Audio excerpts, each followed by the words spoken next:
Assalamualaikum warahmatullahi wabarakatuh. Di sini kami akan mempresentasikan studi kasus implementasi sistem informasi manajemen menggunakan ODO.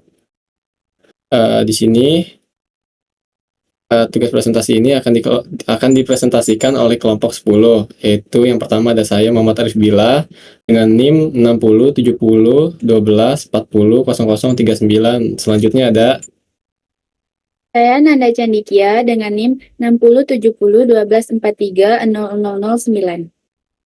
Dan saya Ninda Irfani dengan NIM 607012430019. Oke, langsung saja masuk ke bagian presentasinya. Yang pertama itu ada bagian pendahuluan. Dan di bagian pendahuluan itu ada latar belakang. Nah, di sini saya akan menjelaskan latar belakang dari pentingnya menggunakan sistem informasi manajemen. Sistem informasi manajemen itu sangat penting karena sistem informasi manajemen itu adalah kunci untuk menjalankan bisnis yang efisien dan efektif untuk di era digital sekarang. Dengan menggunakan atau mengimplementasikan sistem informasi manajemen ini, bisnis yang akan dibuat itu dapat meningkatkan efisiensi operasional, kualitas keputusan, produktivitas, dan kepuasan pelanggan. Nah, selanjutnya ada gambaran masalah yang akan diselesaikan menggunakan sistem informasi manajemen. Yang pertama itu ada kesulitan mengelola pesanan pelanggan secara manual. Karena seringkali itu kita tuh ada kesalahan di pencatatan, pesanan terlambat, atau kehilangan informasi pesanan. Terus selanjutnya ada tidak adanya integrasi antara pesanan pelanggan dengan bagian produksi dan inventory, sehingga sering terjadinya miskomunikasi. Bagian C itu ada kesulitan memantau stok bahan baku. Bagian D, tidak adanya sistem yang dapat memantau pergerakan bahan baku dari gudang dapur produksi. Bagian E, tidak adanya integrasi antara data penjualan, pengeluaran, dan inventory untuk menghasilkan laporan keuangan yang akurat. Selanjutnya itu ada bagian F, yaitu bagian pencatatan transaksi keuangan yang manual, rentan terhadap kesalahan dan memakan waktu yang lama. Selanjutnya, bagian tujuan pembuatan laporan akan dibacakan oleh Aninda. Baiklah, saya akan menjelaskan tujuan pembuatan laporan ini. Tujuan utama dari laporan ini atau makalah yang kami bikin ini dalam mendirikan perusahaan di ODO adalah untuk mempelajari dan memahami cara kerja sistem ODO, termasuk bagaimana perangkat lunak ini mendukung berbagai aspek bisnis, termasuk aspek bisnis yang akan kami bikin. Berikut ini ada beberapa tujuan yang biasanya ingin dicapai dalam pembuat perusahaan di ODO. Yang pertama, kita akan mempelajari implementasi sistem ERP. Yang kedua, menilai fleksibilitas dan skabilitas sistem ODO. Yang ketiga, menyusun panduan implementasi dan penggunaan ODO. Dan yang keempat, menganalisis tantangan dan solusi dalam implementasi ODO. Manfaat yang diharapkan dari implementasi ODO dalam bisnis cake-shop yang akan kami buat yaitu dapat memberikan berbagai manfaat spesifik yang mendukung operasional bisnis harian, strategi pasaran, dan manajemen. Berikut ada beberapa manfaat yang kami harapkan dalam pembuatan aplikasi ini. Yang pertama, manajemen inventaris efisiensi. Ada berbagai poin-poinnya. Yang pertama, memantau ketersediaan bahan baku seperti tepung, gula, coklat, dan bahan lainnya secara real time. Yang kedua, mengelola stok bahan dengan notifikasi otomatis untuk pembelian ulang dalam stok menipis. Yang ketiga, mengurangi pemborosan bahan baku melalui perhitungan lebih spesifik. Yang kedua, ada otomatis pemesanan dan produksi. Poin-poin yang pertamanya yaitu mengintegrasi sistem pemesanan dengan manajemen produksi untuk memastikan pesanan tersebut tepat waktu. Yang kedua, memberikan estimasi waktu penyelesaian pesanan kepada pelanggan. Yang ketiga, mempermudah personalisasi pesanan kue berdasarkan permintaan pelanggan, seperti ukuran, rasa, dan dekor. Yang ketiga, peningkatan layanan pelanggan. Ada beberapa poin. Yang pertama, mencatat riwayat pelanggan untuk memberikan layanan yang lebih personal, seperti rekomendasi menu atau promosi khusus. Yang kedua, mengirimkan pemberitahuan otomatis untuk status pesanan atau pengingat untuk ulang tahun pelanggan. Yang ketiga, mempermudah manajemen keluhan pelanggan dengan fitur CRM. Yang keempat, pengelolaan keuangan yang lebih baik. Pengelolaan keuangan lebih baik itu ada beberapa poin juga. Yang pertama, melacak pendapatan dari penjualan, baik itu harian, mingguan, atau bulanan secara otomatis. Yang kedua, mengelola pengeluaran termasuk biaya bahan baku, sewa, gaji karyawan, dan dengan laporan keuangan yang jelas. Yang ketiga itu menghasilkan laporan laba rugi secara real time untuk evaluasi bisnis.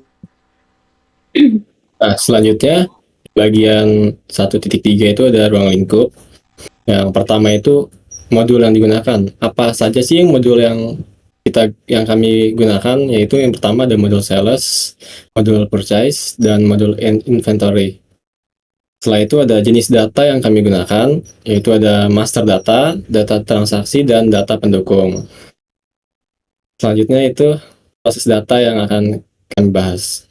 Yang pertama itu yang mendukung siklus penjualan dari tahap penawaran hingga faktur. Prosesnya apa aja sih? Yang pertama itu ada quotation management, yaitu atau penawaran. Isinya itu ada pembuatan penawaran, pengiriman penawaran, serta mengelola status penawaran. Yang kedua itu ada sales order processing atau pesanan penjualan.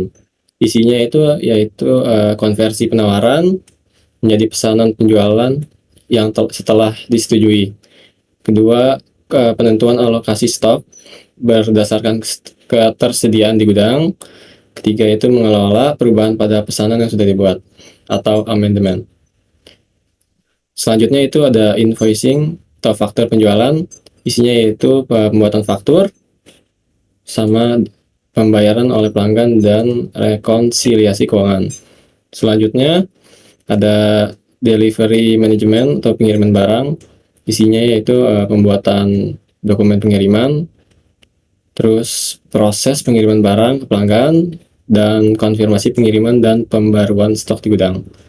Yang kedua itu ada model inventory. Model inventory itu mendukung pengelolaan stok barang dari penerimaan, penyimpanan, hingga distribusi.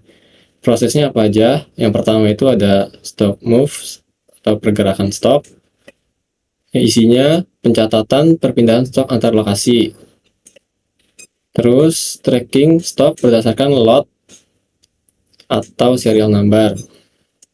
Yang kedua ada delivery order atau pengiriman barang ke pelanggan.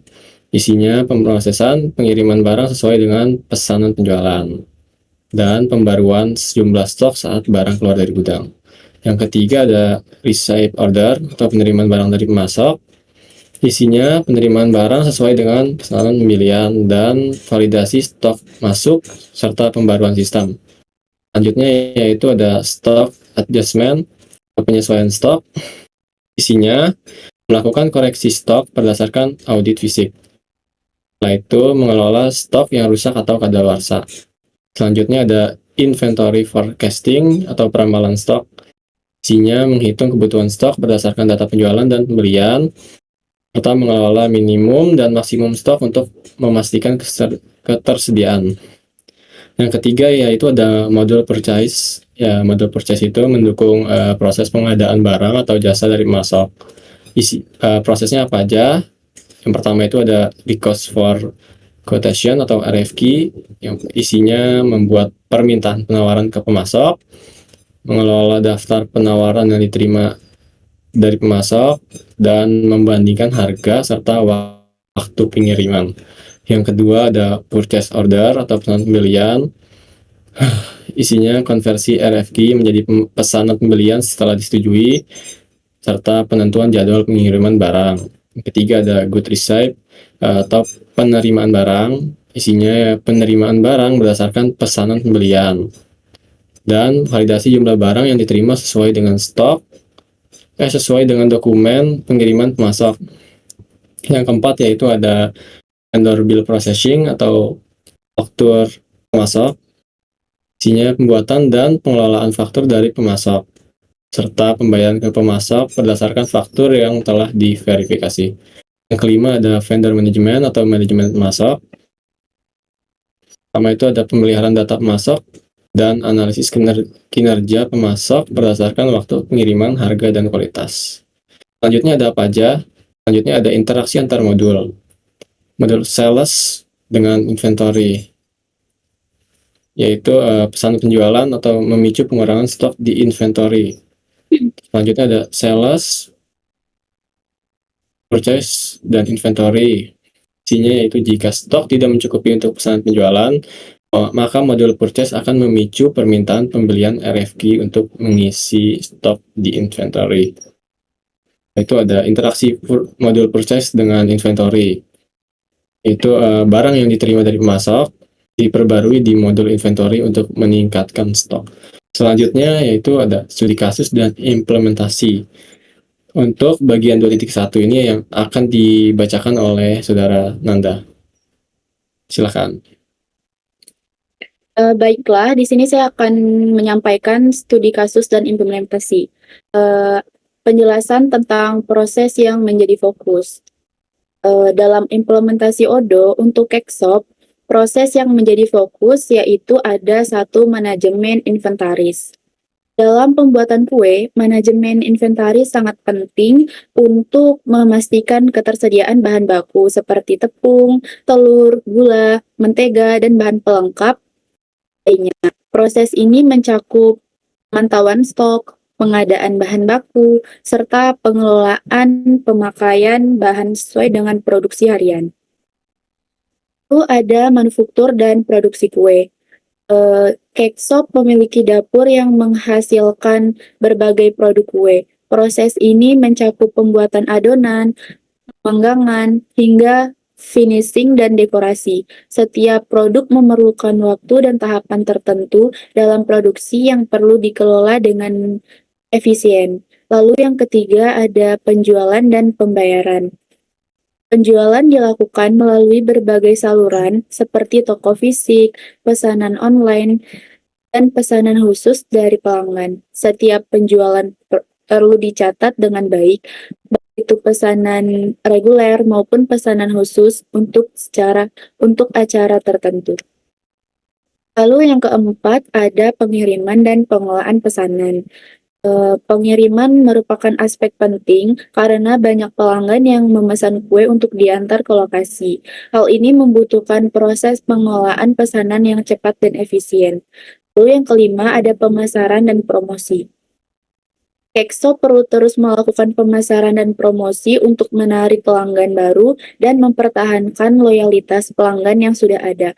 Toko ini juga sering menawarkan diskon atau paket khusus pada acara tertentu. Lalu ada masalah atau tantangan yang dihadapi sebelum implementasi menggunakan aplikasi ODO. Masalah-masalahnya itu diantaranya satu, manajemen inventaris yang tidak efisien. Yang kedua, proses produksi yang tidak terstandarisasi. Yang ketiga, kesulitan dalam mengelola pesanan pelanggan. Yang keempat, pengolahan keuangan dalam pembukuan yang tidak terintegrasi. Yang kelima, pengolahan pengiriman yang kurang efisien. Yang keenam, pemasaran yang tidak terorganisir. Yang ketujuh, kesulitan dalam manajemen karyawan dan jadwal produksi. Yang kedelapan, kurangnya integrasi antar departemen. Baik, selanjutnya untuk bagian 2.2 yaitu analisis kebutuhan akan dibacakan oleh Aninda. Baiklah, selanjutnya analisis kebutuhan Kekshop di aplikasi ODO. Yang pertama yaitu manajemen stok atau inventory, yaitu pelacakan barang secara real-time, pembuatan lokasi penyimpanan, pencatatan barang masuk dan keluarnya. Yang kedua yaitu manajemen penjualan atau biasa disebut sales, pembuatan sales order, pencatatan transaksi, dan pengelolaan pembayaran. Yang ketiga, manajemen pembelian atau purchase, yaitu pembuatan purchase order, membuat dan mengolah pesanan pembeli. Selanjutnya, untuk bagian 2.3, implementasi modul, untuk langkah-langkah konfigurasi modul inventory akan dijelaskan oleh Saudara Aninda. Baik, saya akan menjelaskan langkah-langkah konfigurasi modul dalam inventory. Yang pertama yaitu kita harus meloginkan akun Odoo dan membuat sebuah perusahaan dengan tampilan berikut ini, sehingga akan menampilkan akun yang akan dipakai. Kedua, selanjutnya nanti akan menampilkan seperti bawah ini untuk modul inventory. Anda perlu mengklik bagian inventory yang sudah tersedia di sini. Yang ketiga, sebelum memasukkan produk, terlebih dahulu Anda perlu membuat gudang dengan mengklik bagian configuration dan pilih warehouse. Sehingga dengan tampilan berikut ini. Yang keempat, setelah membuat gudang akan menampilkan seperti ini dengan nama gudang yang diinginkan. Yang kelima, setelah gudang selesai dibuat, Anda bisa menambahkan produk dengan klik produk dan pada bagian atas, dan Anda dapat mengklik new untuk pembuatan produknya. Yang keenam, isi bagian yang perlu untuk membuat produk yang Anda inginkan, seperti sales price, cost, sama bagian nama produknya dan gambar. Dan akan menampilkan hasil seperti ini. Selanjutnya, 7. Pembuatan produk pun telah selesai, tapi di sini masih ada unit belum tersedia dan kita akan menambahkan unit tersebut untuk menambahkan unit tersebut atau barang yang tersedia, Anda bisa klik operasi dan pilih pengiriman. Dan selanjutnya, isi bagian yang diperlukan saja, seperti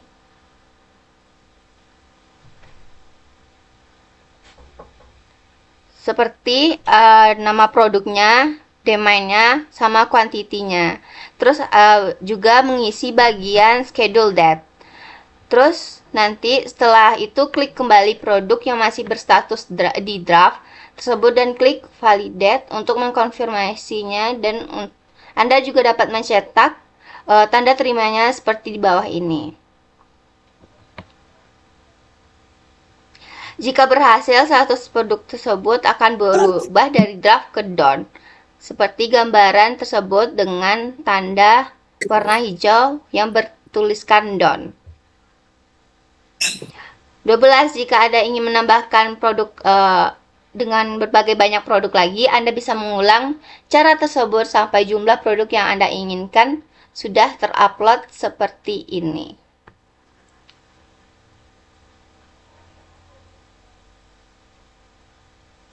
Oke, baik. Selanjutnya untuk langkah-langkah konfigurasi model sales yang akan dijelaskan oleh saudara Nanda.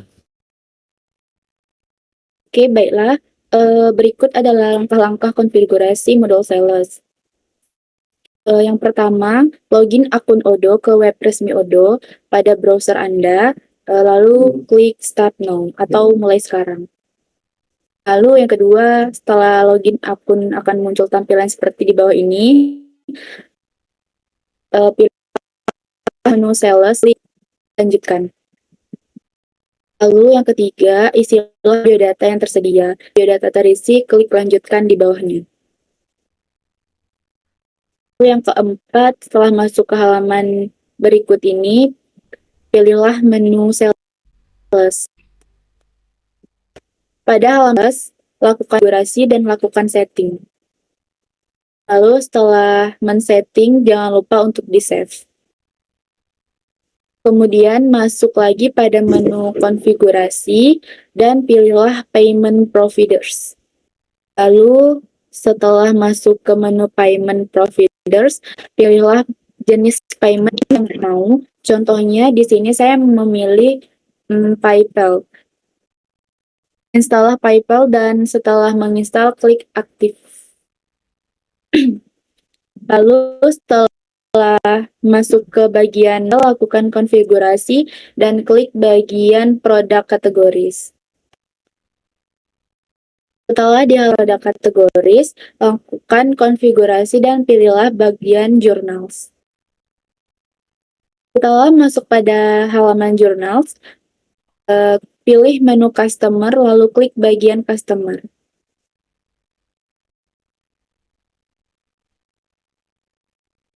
Setelah itu klik bagian, kemudian halamannya, lalu klik send message. Lalu kembali pada bagian konfigurasi dan kemudian pilihlah bagian produk kategoris. Pada bagian produk kategoris, klik bagian vendor dan pilihlah menu produk. Pada halaman produk, klik bagian new dan kemudian buatlah bahan yang ingin ditambahkan. Isilah produk bahan yang akan dimasukkan, kemudian seperti nama bahan dan harganya. Dan setelah selesai memasukkan data bahan, akan muncul halaman seperti di bawah ini. Bahan yang saya masukkan diantaranya adalah baking powder, garam, keju, mentega, telur, dan tepung terigu. Langkah konfigurasi, udah? Baik, untuk selanjutnya yaitu langkah-langkah konfigurasi model purchase akan saya jelaskan sendiri. Pertama itu, klik bagian purchase.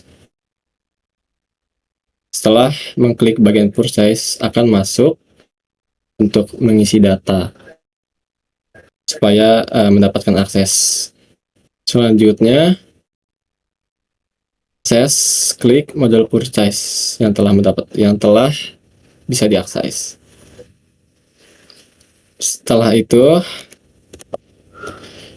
setelah masuk ke halaman purchase, pergi ke navbar bagian configuration. Selanjutnya, setelah masuk ke halaman configuration, selanjutnya klik new vendor price list untuk membuat daftar harga dari produk vendor. Selanjutnya yaitu membuat daftar produk dimulai dari baking powder, keju, telur, mentega, tepung terigu, susu, gula, garam, dan vanila bubuk. Setelah itu disimpan. Tampilannya akan seperti ini.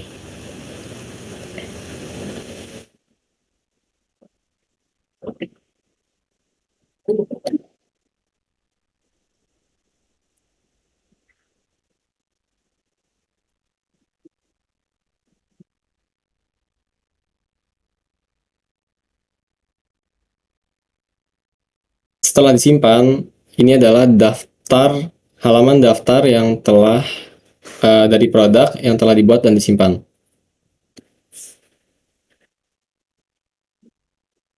Selanjutnya yaitu kita masuk ke bagian request for quotation atau RFQ untuk membuat permintaan penawaran pada vendor yang berisi detail harga dan kuantitas produk yang akan dibeli. Dan ini halamannya akan seperti ini.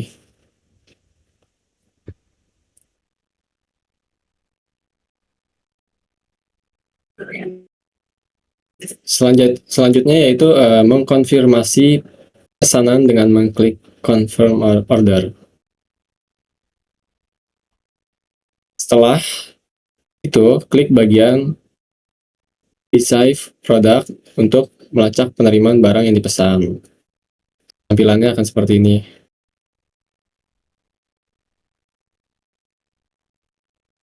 Selanjutnya yaitu masuk ke bagian model inventory dan klik pesanan yang telah dipesan.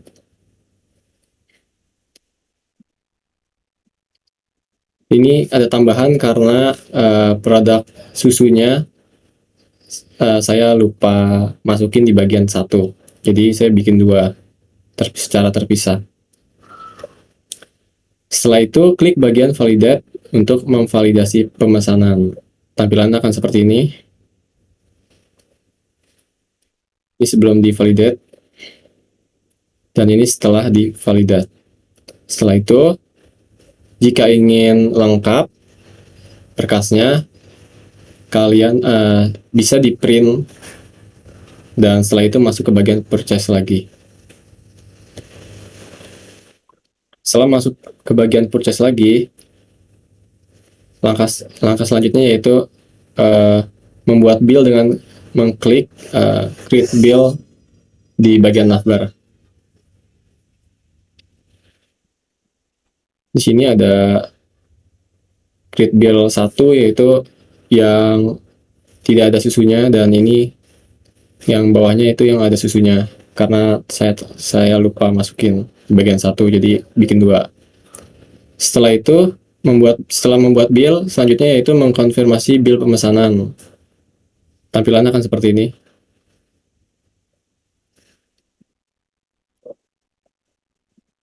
Ini untuk bill susu yang terpisah. Dan setelah mengkonfirmasi, selanjutnya yaitu membayar pesanan dari produk yang kita beli. Tampilannya akan seperti ini sebelum membayar. Nah, ini untuk susunya. Selanjutnya akan masuk ke bagian pembayaran, yang mana kita harus memasukkan nomor rekening di mana pembayaran harus dilakukan. Tampilannya akan seperti ini.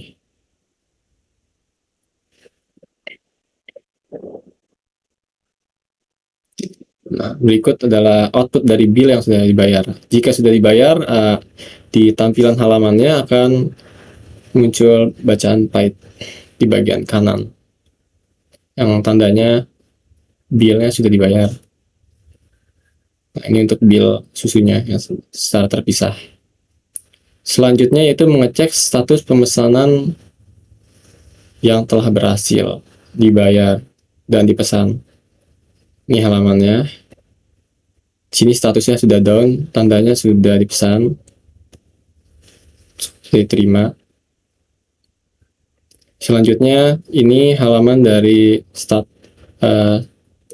status pemesanan atau bill pemesanan yang telah dibayar.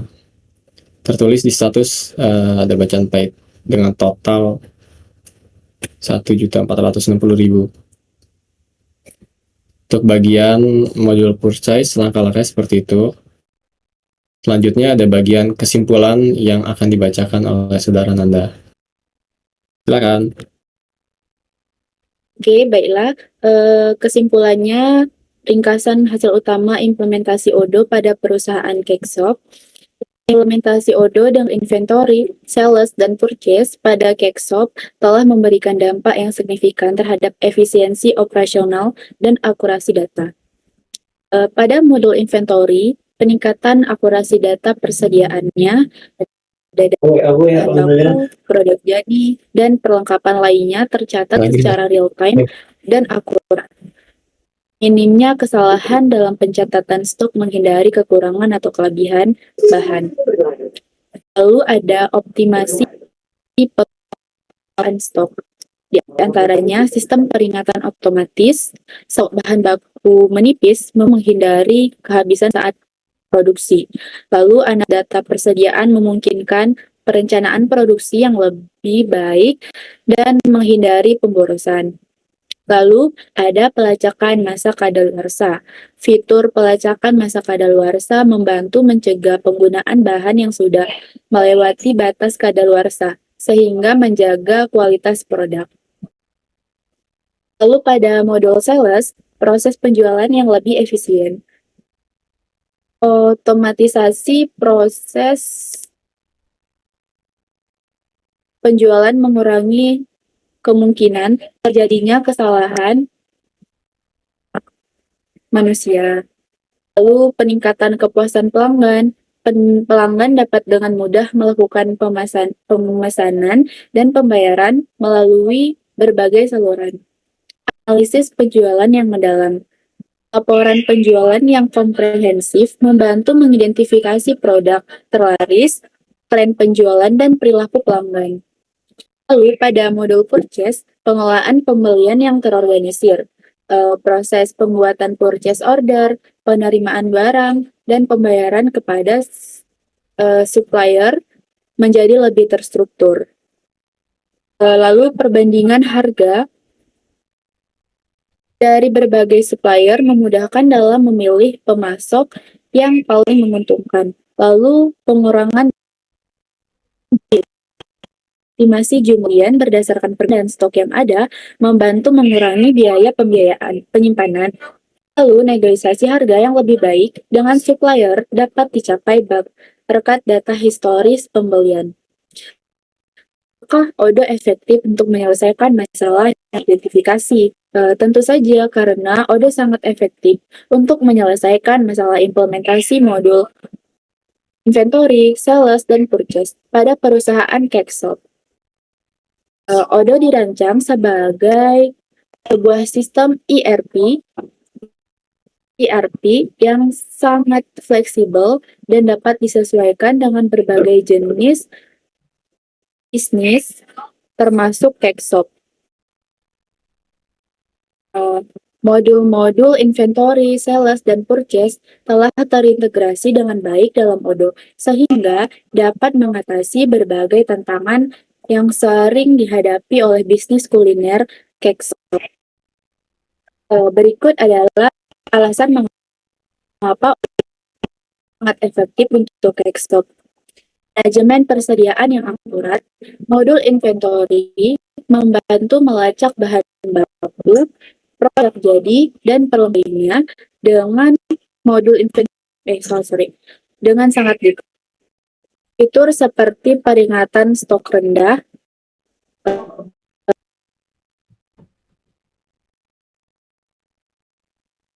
akan masyarakat daluarsa dan analisis penggunaan bahan baku sangat berguna untuk menghindari pemborosan dan memastikan kualitas produk yang efisien. Modul sales memudahkan mengelola pesanan pelanggan, invoice, dan melacak status pembayaran. Integrasi dengan modul inventory memastikan bahwa stok yang tersedia diperbarui setelah setiap penjualan. Lalu pengelolaan yang terorganisir. Modul purchase optimalkan pembelian bahan baku dari supplier. Fitur seperti permintaan yang otomatis dengan harga dan transaksi dengan supplier dapat menghemat. Integrasi yang seamless. Ketiga modul ini terintegrasi mulus sehingga dapat mengalir secara otomatis antar. Misalnya ketika sebuah produk terjual, stok di modul inventory akan otomatis berkurang dan sistem akan menekan permintaan pembelian jika stok bahan baku sudah menipis. Lalu ada kustomisasi yang fleksibel. Odo memungkinkan Kexop untuk menyesuaikan sistem sesuai kebutuhan spesifik. Bisnis Kexop dapat menambahkan file custom, membuat laporan khusus, dan mengintegrasikan dengan aplikasi lain yang digunakan. Masalah-masalah yang dapat diatasi oleh Odo yaitu ada kekurangan atau kelebihan stok. Dengan modul inventory, Kexop dapat memonitor stok secara real-time dan menghindari kehabisan bahan baku atau memiliki terlalu banyak stok yang tidak terpakai. Lalu, kesalahan pencatatan. Odo membantu mengurangi kesalahan dalam pencatatan data sehingga laporan keuangan dan laporan penjualan menjadi lebih akurat. Lalu, proses penjualan yang lambat. Modul sales mempercepat proses penjualan dan mengurangi waktu dibutuhkan untuk memproses pesanan. Kesulitan dalam melacak pembayaran, modul sales dan purchase membantu melacak semua transaksi pembayaran sehingga Keksop dapat dengan mudah memantau arus kas bisnis. Implementasi Odoo pada Keksop dapat memberikan banyak manfaat, termasuk peningkatan efisiensi, pengurangan biaya, dan peningkatan kualitas layanan pelanggan. Baik, itu saja yang dapat kami presentasikan dari tugas besar Sistem Informasi Manajemen kelompok 10. Sekian dari kelompok kami. Assalamualaikum warahmatullahi wabarakatuh.